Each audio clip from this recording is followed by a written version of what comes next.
नमस्कार मित्रांनो, संकल्प एज्युकेशनच्या स्पेशल एसएससी रेल्वे चॅनलवरती मी प्रशांत गावाने तुमचं पुनश्च एकदा स्वागत करतो. मित्रांनो, एसएससीच्या खूप साऱ्या ॲडव्हर्टिजमेंट ह्या जूनमध्ये येत आहेत.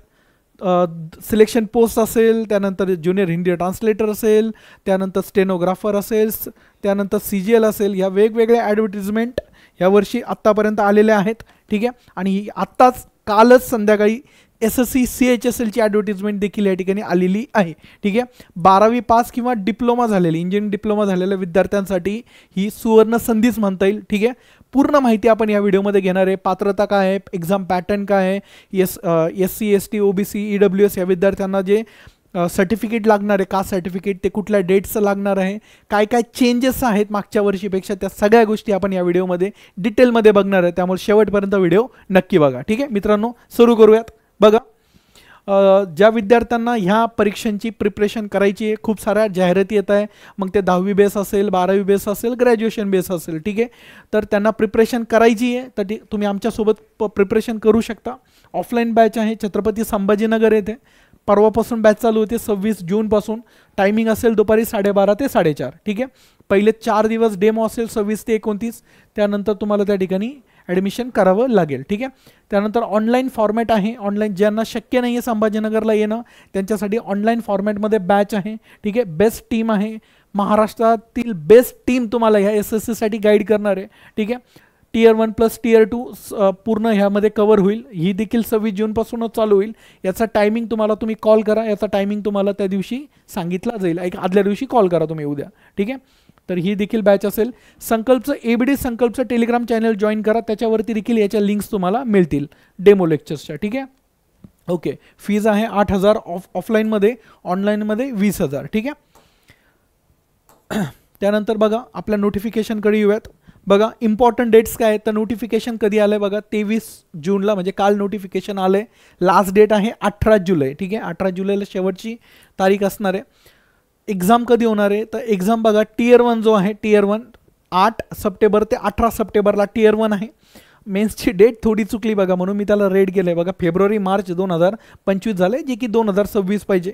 टायपिंग मिस्टेक SSCकडनं झालेली आहे. ठीक आहे, तर ही 2026 रीड करायला 100% याचं क्लॅरिफिकेशन आज येऊन जाईल बघा इव्हिनिंगपर्यंत. ओके, वॅकन्सीज किती आहेत तर 3131. आता बरेच जण म्हणतील की सर वॅकन्सीज खूप कमी आहेत. हे वॅकन्सीज कमी येण्यामागचं कारण काय? पूर्वी CHSLमध्ये पोस्टल असिस्टंट, सॉर्टिंग असिस्टंट हे पद असायचं. ठीक आहे, परंतु 2022 पासून काय झालं, PASA ही CGL मधली पोस्ट त्यांनी कन्वर्ट केली CHSL मधून CGL मध्ये. त्यामुळे CHSLचे पदं मागच्या 3 वर्षांपासून याच्या आसपासच येत आहे. परंतु मला खात्री आहे की हे पदं नक्कीच फायनल तुमचे ज्यावेळेस वॅकन्सीज येतील, ह्या एक टेंटेटिव्ह वॅकन्सीज आहे बघा, ज्या फायनल वॅकन्सी अपडेट होतील त्याच्यामध्ये ह्या 4,500च्या आसपास वॅकन्सी झालेल्या असतील, ज्या की चांगल्या वॅकन्सीज. ठीक आहे, ह्याच्यामध्ये कुठल्या कुठल्या पदासाठी भरती होती आहे ही 12वी बेसवर तर लोअर डिव्हिजनल क्लर्क, ज्याला आपण LDC म्हणतो, किंवा ज्युनियर सेक्रेटरीज असिस्टंट, ज्याला JSA आपण म्हणतो, लेवल 2ची पोस्ट आहे. डेटा एंट्री ऑपरेटर DO जे आहे, ठीक आहे, ही मोठी पोस्ट आहे यातली. याच्यामध्ये लेवल 4 आणि लेवल 5 अशा दोन्ही पदावर डेटा एंट्री ऑपरेटर घेतले जातात. ठीक आहे, सेंट्रल गव्हर्नमेंटच्या वेगवेगळ्या मिनिस्ट्रीमध्ये ही भरती केली जाते. त्याच्या व्यतिरिक्त data entry operator grade A level 4ची पोस्ट आहे. ठीक आहे, अशा ह्या सगळ्या वेगवेगळ्या पदांसाठी ही भरती केली जाते दरवर्षी. ओके, आता बघा एज लिमिट काय लागणार आहे तर 18 ते 27 वय बघा, यांनी क्लिअरली मेन्शन केलं आहे. 18 ते 27 या ठिकाणी तुमचं एज लागेल. 18पेक्षा कमी चालणार नाही, 27पेक्षा जास्त चालणार नाही जनरल कॅटेगरीसाठी. आणि एज कुठल्या डेटला काउंट करायचं आहे बघा, एज बघा 1/1/2026 पर्यंत तुमचं जे वय, ह्या तारखेपर्यंत तुमचं वय 27पेक्षा जास्त नको, 18पेक्षा कमी नको. ठीक आहे, 1 जानेवारी 2026 ही डेट लक्षात ठेवा. हा एक चेंज झाला आहे ह्यावर्षी. म्हणजे आत्तापर्यंत जे नोटिफिकेशन येत होते, CGL असेल, सिलेक्शन पोस्ट असेल, त्याच्यामध्ये ही डेट 1 ऑगस्ट 2025 होती. परंतु ह्या ठिकाणी याची जी डेट आहे ही 1 जानेवारी 2026 आहे. तर ही डेट व्यवस्थित चेक करा, तुमचं एज त्यामध्ये बसतंय की नाही. त्याच्या व्यतिरिक्त एज आपल्याकडं इंडियामध्ये रिझर्वेशन आहे, त्याच्यामुळं वेगवेगळ्या कॅटेगरी वाईज देखील या ठिकाणी एज रिलॅक्सेशन मिळतं. SC STला 5 वर्ष, OBCला 3 वर्ष, बाकी PWDला कॅटेगरी वाईज तुम्ही या ठिकाणी बघू शकता. ठीक आहे, याच्या व्यतिरिक्त सगळ्यात महत्त्वाची गोष्ट म्हणजे हे रिझर्वेशन तुम्हाला घ्यायचं असेल SC ST OBC PWD आणि एक्स सर्व्हिसमन. तर यांच्यासाठी त्यांनी काय सांगितलं आहे की तुमच्या लास्ट डेटच्या अगोदर किंवा तुमची जी एक्झामची लास्ट डेट फॉर्म फिलिंगची लास्ट डेट आहे त्या डेटला तुम्ही पर्टिक्युलर कॅटेगरीमध्ये असलं पाहिजे. म्हणजे त्याची जी व्हॅलिडिटी आहे ती त्या सर्टिफिकेटची व्हॅलिडिटी 18 जुलै च्या अगोदर किंवा ती डेट त्याच्यामध्ये फॉल झाली पाहिजे. बघा क्लिअरली मेन्शन केलं आहे, on the crucial date the candidate must fall under the categories of SC ST OBC PWD ex serviceman as applicable. ठीक आहे. आणि जे EWSचे जे विद्यार्थी आहेत त्यांच्यासाठी सांगण्यात आलं आहे की तुम्हाला जे सर्टिफिकेट लागतं आहे ते 2024-25 ह्या वर्षाचं इन्कम सर्टिफिकेट तुमचं ग्राह्य धरलं जाणार आहे. ठीक आहे. तर हे बघून घ्या. OBCसाठी काय सांगितलं त्यांनी, OBCसाठी सांगितलं की हे असं नेसेसरी नाही आहे की 18 जुलैच्या अगोदरचं पाहिजे. मग काही जण म्हणतील की माझं 2005 सालचं आहे, असं चालेल का? नाही, 3 वर्षापर्यंत. किती अगोदरचं पाहिजे तर 18 जुलैच्या अगोदर 3 वर्ष. कारण की सेंट्रल OBCचं जे सर्टिफिकेट आहे महाराष्ट्रातील जे विद्यार्थी त्यांना सेंट्रल OBCचं सर्टिफिकेट लागेल. तर हे सेंट्रल OBCचं सर्टिफिकेटची व्हॅलिडिटी 3 वर्ष असते. तर ती व्हॅलिडिटी लास्ट डेट त्याच्यामध्ये आली पाहिजे त्या व्हॅलिडिटीचं. ठीक आहे. तर तुम्ही इलिजिबल आहात. म्हणजे कोणी मागच्या वर्षी काढलं आहे त्याला परत काढायची गरज नाही, कारण की मागच्या वर्षीच ज्याने काढलं आहे 2024 काढलं आहे तर त्याची व्हॅलिडिटी 24 ते 25, 25 ते 26 आणि 26 ते 27 पर्यंत असणार आहे. तर ती ऑलरेडी लास्ट डेट त्याच्यामध्ये फॉल होती आहे त्या कॅटेगरीमध्ये तुम्ही आहात तर काही प्रॉब्लेम नाही आहे. ठीक आहे. आणि अजून एक महत्त्वाची गोष्ट, काहींचा इन्कम हा 7.5 लाखांपेक्षा जास्त आहे फॅमिलीचा, वडिलांचा इन्कम. जर तुम्ही त्या ठिकाणी क्रिमिलेअरमध्ये येत असाल तर तुम्हाला फॉर्म भरता येणार नाही. तुमच्याकडे OBCच्या विद्यार्थ्यांकडे नॉन क्रिमिलेअर असलंच पाहिजे. कधीचं? क्रुशियल डेटच्या वेळेस. क्रुशियल डेटमध्ये तुम्ही त्या ठिकाणी तुमचा इन्कम, फॅमिलीचा इन्कम त्याच्या अगोदरचं म्हणजे 7.5 लाखापेक्षा कमी पाहिजे तरच तुम्हाला त्या ठिकाणी OBCचा बेनिफिट मिळतो ॲज अ नॉन क्रिमिलियर. ठीक आहे. तर हा एक मुद्दा महत्त्वाचा लक्षात घ्या. ओके. इसेन्शियल क्वालिफिकेशन काय, तर इसेन्शियल क्वालिफिकेशन बघा वेगवेगळ्या पोस्ट आहेत. तर इसेन्शियल क्वालिफिकेशन देखील तिची जी क्रुशियल डेट आहे ती 1 जानेवारी 2026 आहे. म्हणजे 1 जानेवारीच्या अगोदर तुमच्याकडे ते नेसेसरी जे काही इसेन्शियल क्वालिफिकेशन आहे 12वी असेल, डिप्लोमा असेल, त्याचा रिझल्ट आलेला पाहिजे. ठीक आहे. युनिव्हर्सिटीचा किंवा जे काय बोर्डमध्ये तुम्ही 12वी करताय, डिप्लोमा करताय त्याचा रिझल्ट आलेला पाहिजे. ठीक आहे. याच्यामध्ये बघा डेटा एंट्री ऑपरेटर, याच्यामध्ये फक्त स्पेशल बघा या ठिकाणी मी हायलाईट केलं आहे की जे data entry operator grade A ministry of consumer affairs food and public distribution याच्यामध्ये किंवा मिनिस्ट्री ऑफ कल्चरमध्ये जे अप्लाय करताय ह्या मिनिस्ट्रीसाठी त्यांच्यासाठी स्पेशली या ठिकाणी क्वालिफिकेशन लागते. ते म्हणजे 12वी सायन्समधून पाहिजे आणि त्याच्यामध्ये फक्त सायन्सच नको आहे, त्याच्यामध्ये मॅथ्स हा एक सब्जेक्ट असला पाहिजे. म्हणजे 12वी सायन्समध्ये मॅथ्स सब्जेक्ट जर नसेल तरी देखील तुम्हाला ह्या पोस्टसाठी भरता येणार नाही. ठीक आहे. एवढं लक्षात घ्या फक्त. त्यानंतर बाकीच्या LDC किंवा junior secretary assistant JSO DO ह्या ज्या बाकीच्या पोस्ट आहेत तर याला त्यांनी फक्त 12वी किंवा 12th इक्विव्हॅलंट, हे जे 12th इक्विव्हॅलंट आहे ना याचं मिनिंग होतं 10वी नंतर कोणाचा डिप्लोमा असेल तो देखील या ठिकाणी ग्राह्य धरला जाईल. त्याच्या व्यतिरिक्त जे मुलं ॲपिरिंग आहेत बघा, ॲपिरिंग त्यांचा रिझल्ट जर 1 जानेवारी जे डिप्लोमाच्या लास्ट इयरला आहेत, खरं तर 12वीचा रिझल्ट आपल्याकडे लवकर येतो त्यामुळे 12वीच्या विद्यार्थ्यांसाठी नाही, परंतु जे लोक डिप्लोमा करतायत त्यांचा जर डिप्लोमाचा रिझल्ट 1 जानेवारी 2026च्या अगोदर येत असेल, शेवटच्या वर्षी असणारे मुलं, तर त्यांना हा फॉर्म भरता येणार आहे. लक्षात घ्या. परत एकदा रिपीट करतो, जे विद्यार्थी इंजिनिअरिंग डिप्लोमाच्या लास्ट इयरला आहेत त्यांचा रिझल्ट 1 जानेवारी 2026च्या अगोदर जर येणार असेल पुढच्या काही महिन्यामध्ये तर 100% ते इलिजिबल आहेत. फॉर्म भरून टाका. ठीक आहे. फीज किती आहे तर जनरल कॅटेगरी OBC EWS साठी 100 रुपये फी आहे. वुमेन असतील, फिमेल कॅन्डिडेट, SC STचे विद्यार्थी असतील, PWD असतील, हँडिकॅप विद्यार्थी, एक्स सर्व्हिसमन यांच्यासाठी फी नाही आहे. ठीक आहे. नीट लक्षात घ्या. लास्ट डेट काय? 19 जुलै ही लास्ट डेट आहे. फॉर्म भरायची 18 जुलै आणि फी भरण्यासाठी 19 जुलै. म्हणजे कोणाचा फॉर्म भरून झाला आहे 18ला, फक्त फी पे करायची बाकी आहे तर 19ला तुम्ही फी भरू शकता. ठीक आहे. परंतु मी म्हणेल लवकर फॉर्म भरून टाका. बघा काल लास्ट डेट संपली सिलेक्शन पोस्टची, खूप सारे विद्यार्थ्यांचे फॉर्म फिल झाले नाहीत. मुलं शेवटच्या दिवशी फॉर्म भरायला जागे झाल्यावर काय होणार आहे? ठीक आहे. पूर्ण 20-22 दिवस दिलेले असताना देखील तुम्ही जर शेवटच्या दिवशी फॉर्म भरताय तर ही वेळ येणारच आहे. ठीक आहे. त्याच्यामुळे लवकरात लवकर फॉर्म भरून टाका. काही जणांना खूप उशिरा जाग येते. ओके. पॅटर्न काय आहे? सेम SSC CGLचा पॅटर्न आहे. CGLचा काय पॅटर्न आहे? 25-25-25-25 क्वेश्चन 4 विषयांचे, reasoning, GK, quantity aptitude, English.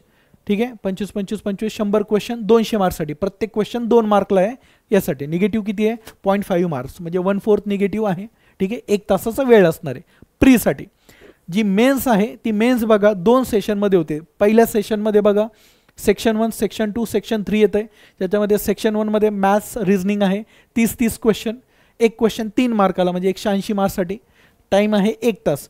Section 2मध्ये आहे इंग्लिश आणि जी के, यासाठी इंग्लिशचे बघा 40 क्वेश्चन आहे, जी केचे या ठिकाणी 20 क्वेश्चन आहे. या ठिकाणी हा बदल आहे. ठीक आहे, इथं आत्तापर्यंत काय होतं की इंग्लिशचे 45 क्वेश्चन राहायचे आणि याचे या ठिकाणी 25 क्वेश्चन आहेत. तर या ठिकाणी थोडा चेंज आहे.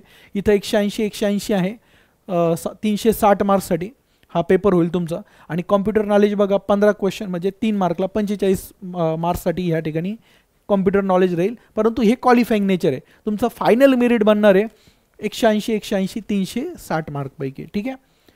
त्यानंतर सगळ्यात महत्त्वाचं म्हणजे स्किल टेस्ट. याच्यामध्ये मेन्सला जी स्किल टेस्ट आहे ती खूप जास्त इम्पॉर्टंट आहे, कारण की या ठिकाणी फक्त 12वी बेसवर जरी असेल तरी टायपिंग कंपल्सरी आहे. आता टायपिंगचा स्पीड किती लागतो ते समजून घेऊया. याच्यामध्ये स्किल टेस्ट बघितलं तर पार्ट ए, पार्ट बी आणि पार्ट सी 3 पार्टमध्ये या ठिकाणी स्किल टेस्ट होते. तर जे पार्ट एमध्ये आहे, जर बघितलं skill test for data entry operator, तर याला स्पीड किती स्किल टायपिंग लागते तर बघा 15,000 की डिप्रेशन म्हणजे 60 वर्ड पर मिनिट, 60चा स्पीड लागतो इंग्लिश विषयाचा. याच्यामध्ये ते काय करणार, एक्झाममध्ये 15 मिनिटामध्ये तुम्हाला 3700 ते 4000 की डिप्रेशन्स करायचे आहेत. म्हणजे ऑन अन ॲव्हरेज 60चा स्पीड लागतो ह्या पोस्टसाठी. आता ही सगळ्यात मोठी पोस्ट आहे, लेवल 4 लेवल 5च्या पोस्ट आहे त्याच्यामध्ये. त्याच्यानंतर पार्ट बीमध्ये जर बघितलं तुम्ही तर DO ग्रेड ए आहे त्या पहिल्या मिनिस्ट्री सोडून. याच्यात ज्या मिनिस्ट्री आहेत ह्या मिनिस्ट्री सोडून याच्यामध्ये रिमेनिंग मिनिस्ट्री आहेत, याच्यामध्ये थोडासा स्पीड कमी लागतो. बघा CGLचा स्पीड लागतो 8000 की डिप्रेशन्स आहेत. याच्यामध्ये बघितलं तर 15 मिनिटामध्ये 2000 ते 2200 की डिप्रेशन करायचे इंग्लिशमध्येच. ठीक आहे, साधारणतः 27 ते 28चा स्पीड लागतो, जो की आरामात होतो. वेगळं प्रिपरेशन न करता तुम्ही जर क्लास नाही लावले तरी देखील तुमचं काम ह्या ठिकाणी होऊ शकतं. ठीक आहे, तर हा फॉर्म जास्तीत जास्त मुलांनी भरा, खूप कमी स्पीड लागतो पार्ट बीचा, हे लक्षात घ्या. ठीक आहे, ओके. पार्ट सी मध्ये बघितलं तर या ठिकाणी LDC आणि ज्युनियर स्टॅटिस्टिकल जे काय असिस्टंट आहे त्यासाठी या ठिकाणी लँग्वेज आपल्याला चॉईस करता येत नव्हती, पण यामध्ये लँग्वेज चॉईस करता येते पार्ट सीमध्ये, हिंदी और इंग्लिश. आता ही कुठे चॉईस करायची, तुम्ही जो ॲप्लिकेशन फॉर्म भरणार आहे त्या ॲप्लिकेशन फॉर्ममध्ये विचारलं जाणार आहे की कुठली लँग्वेज तुम्हाला पाहिजे, हिंदी और इंग्लिश, ती तुम्ही चॉईस करू शकता. इंग्लिश मीडियम पाहिजे, इंग्लिश असेल तर 35चा स्पीड आणि हिंदी असेल तर 30चा स्पीड. ठीक आहे, असं या ठिकाणी तुम्हाला हवं असणार आहे या पार्ट सीच्या पोस्टसाठी. ठीक आहे, कुठल्या LDC किंवा JSA साठी. ओके, याच्या व्यतिरिक्त जो सिलेबस आहे, सिलेबस खूप वेळा मी सांगितलं आहे, तो सिलेबस SSCचा सिलेबस कॉमन असतो. मग ती कुठलीही पोस्ट SSCच्या असू द्या, कुठली एक्झाम असू द्या, सिलेबस सगळ्यांना कॉमन आहे. डिफिकल्टी लेवलमध्ये थोडाफार 19-20चा फरक असतो. ठीक आहे, तर हे एकदा सिलेबस बघून घ्या. मी एकदा पटपट करतो, तुम्ही स्क्रीनशॉट काढू शकता याचे काढायचे असतील तर. ओके, त्यानंतर एक्झाम सेंटर कुठे, एक्झाम कुठे होणार आहे याची, तर बघा महाराष्ट्रामध्ये म्हणायला गेलं तर अमरावती आहे, छत्रपती संभाजीनगर आहे, जळगाव आहे, कोल्हापूर आहे, मुंबई, नागपूर, नांदेड, नाशिक, पुणे या ठिकाणी ह्या एक्झाम कंडक्ट होतात.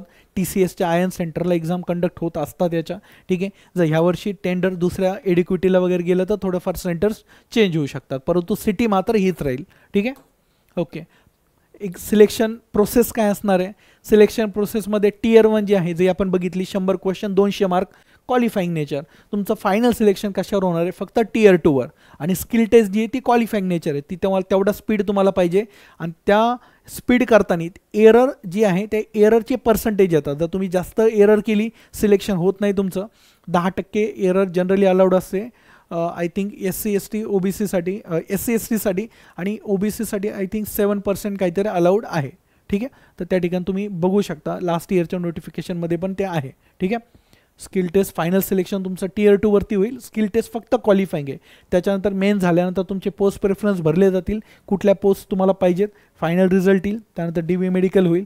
आणि हे पोस्ट अलॉटिंग स्लायडिंग जे आहे, जे मी तुम्हाला ऑलरेडी सांगितलं आहे, एक टाईपची वेटिंग लिस्ट आहे. समजा DVमध्ये काही विद्यार्थी आले, त्यांचं जर त्या ठिकाणी DVमध्ये आल्यानंतर त्यांचं सिलेक्शन त्या ठिकाणी झालं आहे, परंतु ते विद्यार्थी DVला ॲपिअरच झाले नाही, तर खालचे जे विद्यार्थी आहेत त्यांना संधी देण्यात येईल ह्यामध्ये. याला म्हणतात पोस्ट अलॉटमेंट स्लायडिंग. आणि त्याच्यानंतर ह्या ठिकाणी काय येणार आहे, त्यांची जॉईनिंग येणार आहे. अशा प्रकारे ह्या ठिकाणी फायनल सिलेक्शनची प्रोसेस असेल.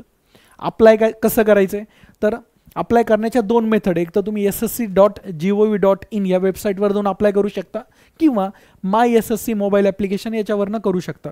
मी या ठिकाणी सजेस्ट करेल की माय SSC ॲप्लिकेशनवरनं करा, कारण की त्या ठिकाणी तुम्हाला तुमचा लाईव्ह फोटो कॅप्चर करायचा आहे.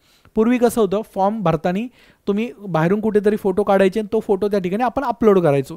यावर्षी ती प्रोसेस नाही आहे, तुमचा लाईव्ह फोटो कॅप्चर होणार आहे जो तुम्हाला माय SSCवरनंच करायचा आहे. म्हणजे फॉर्म जरी तुम्ही वेबसाईटवरनं भरला तर तुम्हाला फोटोसाठी माय SSC ॲप्लिकेशन ओपन करायचंच आहे. त्यापेक्षा पूर्ण फॉर्मच ॲप्लिकेशनवरनं भरा, तुम्हाला खूप इझी जाईल त्या ठिकाणी. ठीक आहे. जे मुलं फर्स्ट टाईम फॉर्म भरताय तुम्हाला तुमचा OTR करायचं आहे. OTR म्हणजे वन टाईम रजिस्ट्रेशन. ठीक आहे. खूप काळजीपूर्वक करा, कारण की त्याचा खूप इश्यू चालू आहे. खूप मुलांचे फॉर्म भरले जात नाही आहे बिकॉज OTR चुकीचं झालं आहे. OTR जर चुकले तर ते एडिट होत नाही. ठीक आहे. त्याच्यामुळे काळजीपूर्वक भरा. ओके. जे विद्यार्थी संभाजीनगरमध्ये आहेत त्यांचे फॉर्म आपण भरून देतोय. छत्रपती संभाजीनगरची जी आपली मेन ब्रँच आहे संकल्पची, त्या ठिकाणी येऊन तुम्ही या ठिकाणी फॉर्म भरू शकता. सकाळी 8 पासून ते रात्री 8 पर्यंत फॉर्म फिल आपण त्या ठिकाणी करून देतोय, जेणेकरून मॅक्झिमम मुलांनी हे फॉर्म भरले पाहिजे आणि चुका कमी झाल्या पाहिजेत. ठीक आहे. ओके. या ठिकाणी बघा, आधार बेस ऑथेंटिकेशन जे मी सांगितलं तुम्हाला, तर OTR प्रोसेसमध्ये आधार बेस ऑथेंटिकेशन आहे. ठीक आहे. याच्या व्यतिरिक्त जे मागाशी सांगत होतो, फोटो जो आहे तो तुम्हाला लाईव्ह कॅप्चर करायचा आहे ॲपवर. लाईट प्रॉपर असला पाहिजे, प्लेन बॅकग्राऊंड असलं पाहिजे. ठीक आहे. व्यवस्थित तुम्हाला कॅमेऱ्यामध्ये चेक बघायचं आहे वगैरे वगैरे गोष्टी. ठीक आहे. त्याच्यानंतर फोटो काढताना कॅप घालायची नाही आहे, मास्क घालायचं नाही आहे, ग्लासेस स्पेक्टॅकल्स काहीच अलाउड नाही आहे. जरी तुम्हाला ग्लासेस असतील ते ग्लासेस काढा आणि मग फोटो कॅप्चर करा. ठीक आहे. ओके. त्याच्या व्यतिरिक्त तुमचे जे साईन आहे, ठीक आहे, साईन ही 10 ते 20 KB मध्ये असली पाहिजे. त्याचं जे हाईट आणि विड्थ आहे त्या ठिकाणी तुम्हाला मेन्शन केले बघा, 6 सेंटीमीटर विड्थ आणि 2 सेंटीमीटर हाईट त्या साईनची असली पाहिजे. एक ब्लँक पेपर घ्या, त्याच्यावर साईन काढा तुमची आणि त्याला ह्या फॉर्मॅटमध्ये क्रॉप करा. ठीक आहे. आणि याच्यामध्ये अजून पण मेन्शन केलं आहे त्यांनी की तुमचा फोटो किंवा साईन हे रिजेक्ट केलं जाणार नाही. कधी? जर तुम्ही आधार बेस ऑथेंटिकेशन केलेलं असेल, त्या प्रोसेसद्वारे तुम्ही फॉर्म भरलेला असेल, तर तुमचा फोटो जरी चुकला किंवा साईन जरी थोडी दिसत नसली तरी देखील तुम्हाला एक्झामला अलो केलं जाईल. त्याच्या बेसिसवर रिजेक्ट केलं जाणार नाही. पण जे लोक आधार ऑथेंटिकेशन करणार नाही त्यांची मात्र स्ट्रिक्टली चेकिंग होणार आहे. ठीक आहे. त्यामुळे मी म्हणेल की आधार ऑथेंटिकेशन करूनच घ्या. ओके. अजून याच्यामध्ये काय बाकी आहे? आणि शेवटी ज्यावेळेस तुम्ही सगळा फॉर्म भराल तर ते व्यवस्थित त्याची प्रिंट काढून घ्या. तुमच्याकडे तो एक पुरावा पण असतो फॉर्म भरल्याचा आणि तुमच्या लक्षात पण राहतं कुठले कुठले फॉर्म आपण भरलेले आहेत. ठीक आहे. ओके. त्यानंतर अजून एक महत्त्वाचं या ठिकाणी तुम्हाला सांगायचं ते म्हणजे जर कोणाचा फॉर्म चुकला असेल, आता बऱ्याच वेळा होतं की विद्यार्थ्यांचे फॉर्म चुकतात आणि ते विचारायला तर सर फॉर्ममध्ये ही चूक झाली, काय करावं? ठीक आहे. तर त्यामध्ये तुम्ही काय करायचं आहे, एक 23 जुलैपासून 24 जुलै शेवटची डेट आहे 18 जुलै. तर 18 जुलैनंतर एक 5 दिवसांनी बघा 23 जुलैपासून 24 जुलैपर्यंत करेक्शन विंडो त्या ठिकाणी ओपन होणार आहे. या 2 दिवसामध्ये तुम्ही तुमचा फॉर्म एडिट करू शकता एकदा. ठीक आहे. एकदा एडिट केला तर 200 रुपये तुम्हाला त्या ठिकाणी भरायचे आहेत आणि त्याच्यात पण काही महाभाग त्याच्यात पण चुका करतात तर त्यांना 500 रुपये भरायचे, असं त्यांनी क्लिअरली मेन्शन केलेलं आहे. ठीक आहे. जसं मी मागाशी सांगत होतो, आधार बेस ऑथेंटिकेशन असेल तर तुमचा फॉर्म कुठल्याच ग्राउंडवर रिजेक्ट होणार नाही. फोटो आणि साईन कसंही असेल तरी तुम्हाला त्या ठिकाणी अलो केलं जाईल. ज्यांचं नसेल त्यांना यातले 2 डॉक्युमेंट कॅरी करायचे सोबत. एक्झाम सेंटरला 2 तास अगोदर जायचे. खूप सारे प्रॉब्लेम कदाचित त्यांना फेस करावं लागू शकतात. ठीक आहे. त्यापेक्षा आधार ऑथेंटिकेशन करूनच एक्झामला रिलॅक्सपणे जा. ठीक आहे. बघा, खूप सारे ॲडव्हर्टिजमेंट येतात, खूप मोठी संधी आहे, खूप साऱ्या जागा येत आहे. ज्या विद्यार्थ्यांचं 10वी 12वी ग्रॅज्युएशन झालं आहे अजून तर MTSची ॲडव्हर्टिजमेंट येणं बाकी आहे, SSC GDची ॲडव्हर्टिजमेंट येणं बाकी आहे. अजून देखील बऱ्यापैकी वेळ आहे तुम्हाला स्टडी करण्यासाठी. एक्झाम सप्टेंबरमध्ये आहे CHSLची. तर तुम्हाला बॅच जॉईन करायची असेल ऑफलाईन फॉर्मॅटमध्ये 26 जूनपासून चालू होती आहे संभाजीनगर येथे आणि ऑनलाईन फॉर्मॅटमध्ये देखील 26 जूनलाच चालू होणार आहे. व्हॅलिडिटी 1 इयर असेल, ड्युरेशन 6 मंथ्स असेल या बॅचचं. ठीक आहे. ऑनलाईन प्लस रेकॉर्डेड फॉर्मॅटमध्ये ही बॅच असणार आहे. ठीक आहे. याच्या व्यतिरिक्त अजून पण तुम्हाला काही प्रॉब्लेम असेल फॉर्म भरण्यामध्ये किंवा जनरली काही पण डाऊट्स असतील तुमचे SSC रिलेटेड तर या ठिकाणी माझा व्हॉट्सअप नंबर आहे, याच्यावर तुम्ही तुमचे डाऊट्स सेंड करू शकता. ज्या विद्यार्थ्यांनी अजून चॅनल सबस्क्राईब केलं नाही त्यांनी पहिलं तर चॅनलला सबस्क्राईब करा, कारण की SSC आणि रेल्वेसाठी तुम्हाला इत्थंभूत माहिती देणारं एकमेव चॅनल म्हणजे संकल्प एज्युकेशनचं SSC रेल्वे चॅनल. ठीक आहे. सबस्क्राईब करा, मुलांपर्यंत शेअर करा आणि व्हिडिओ आवडला असेल तर लाईक करा. तुमचे काही डाऊट्स राहिले असतील व्हिडिओच्या व्यतिरिक्त, मी तर सगळं कव्हर केलं आहे, यामध्ये अजून डाऊट्स असतील तर कमेंट सेक्शनमध्ये त्या ठिकाणी तुम्ही कळवा, तुम्हाला त्या ठिकाणी मी रिप्लाय करेल. ठीक आहे, चला मित्रांनो, भेटूयात आपल्या नेक्स्ट व्हिडिओमध्ये. धन्यवाद.